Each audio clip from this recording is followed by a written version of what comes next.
Hello everyone. विद्यार्थी मित्रांनो, आजच्या ऑनलाईन लेक्चरमध्ये तुमचं पुन्हा एकदा स्वागत. इयत्ता 8वीच्या इंग्रजीच्या पाठ्यपुस्तकातील युनिट 3.1 मधली एक सुंदर कविता आज आपण शिकणार आहोत आणि कवितेचं शीर्षक आहे why. Unit 3.1 why. In this poem word why is used to give more poetic effect.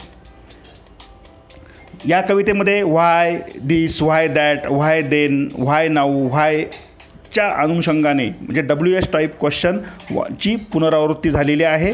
त्यामुळे या कवितेला एक प्रकारचं सौंदर्य प्राप्त झालेलं आहे. रिपिटेशन या फिगर ऑफ स्पीचचा वापर त्यामध्ये केलेला आहे.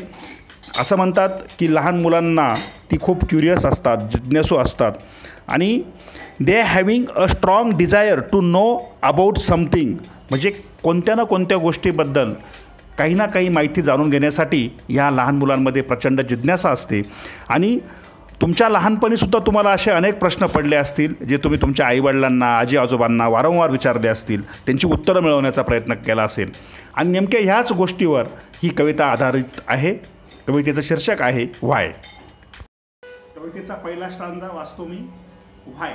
I know a curious little boy who is always asking why this, why that, why then, why now, why not, why by and by.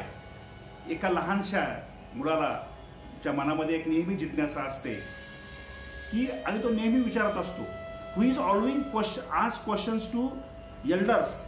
what, why this, why that, हे कसं, ते कसं, ते कसं, हे असं का घडलं, हे असं का झालं, असे प्रश्न त्याच्या मनात वारंवार पडत असतात. तुम्ही जेव्हा लहान असाल तेव्हा तुमच्याही मनामध्ये किंबहुना आत्तासुद्धा तुमच्या मनामध्ये अनेक प्रकारचे प्रश्न पडतात जे तुम्ही मोठ्या माणसांना विचारतात.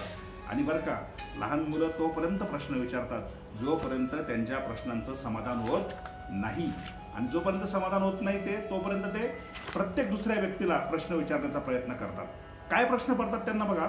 ही wants to know why wood should swim, why lead and marvelous sink, why stars should shine and wind should blow and why we eat and drink. त्याला प्रश्न पडतो की लाकडाचा एक ओंडका, लाकूड पाण्यावर का तरंगत असेल, दगड, मार्बलची पट्टी, सिंक मीन्स बुडणे, पाण्यामध्ये का बुडून जात असतील. आणि त्याला परत प्रश्न पडतो की चांदण्या का चमकत असतील, वारा का वाहत असेल.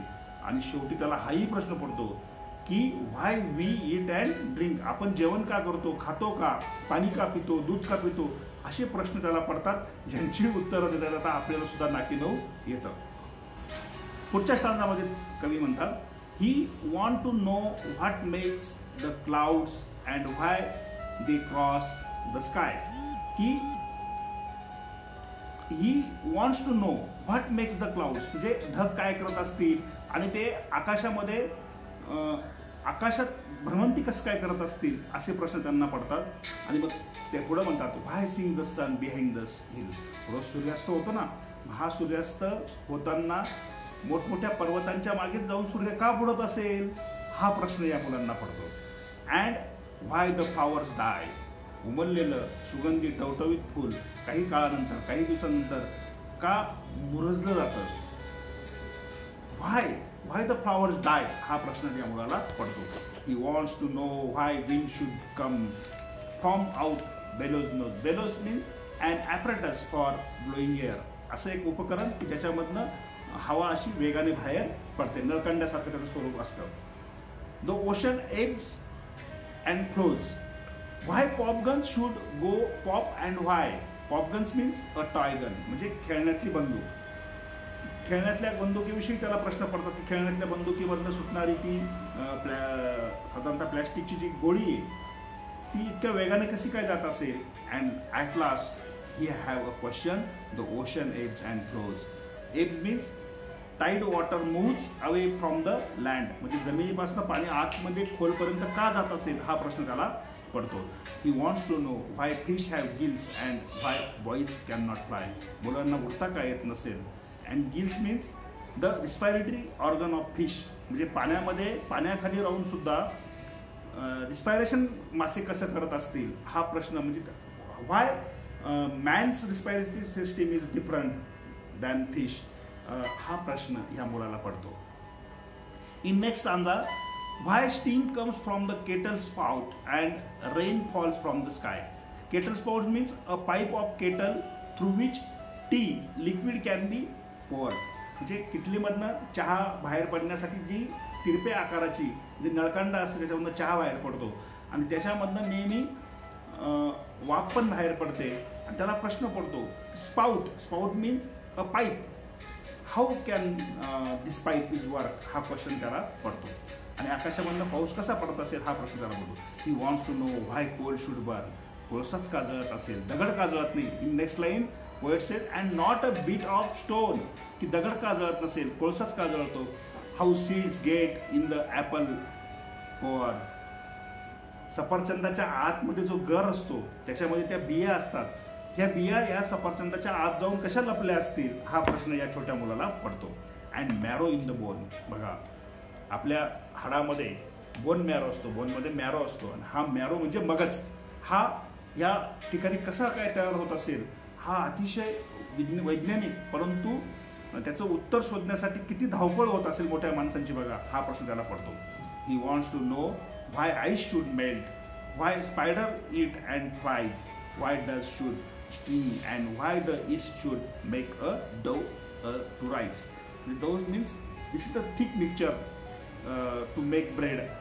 The mixture is made by flour, water and other some things. Some of his whys are not too hard. मुलाने विचारलेले व्हायज जे काही प्रश्न खूप अवघड नसतात.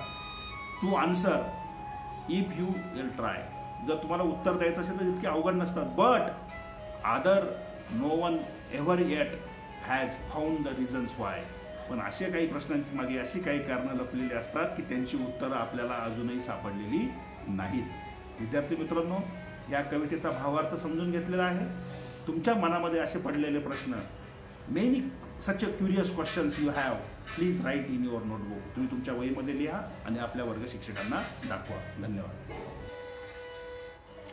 Students, all of you, please remember one thing, that asking question is the simplest and most effective way of learning.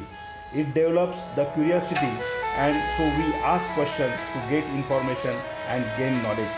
आपलं ज्ञान वाढवण्यासाठी, काही गोष्टी समजून घेण्यासाठी आपल्याला प्रश्न विचारणं गरजेचं आहे. मित्रांनो, व्हिडिओ आवडल्यास लाईक करा, शेअर करा आणि चॅनल सबस्क्राईब करायला विसरू नका.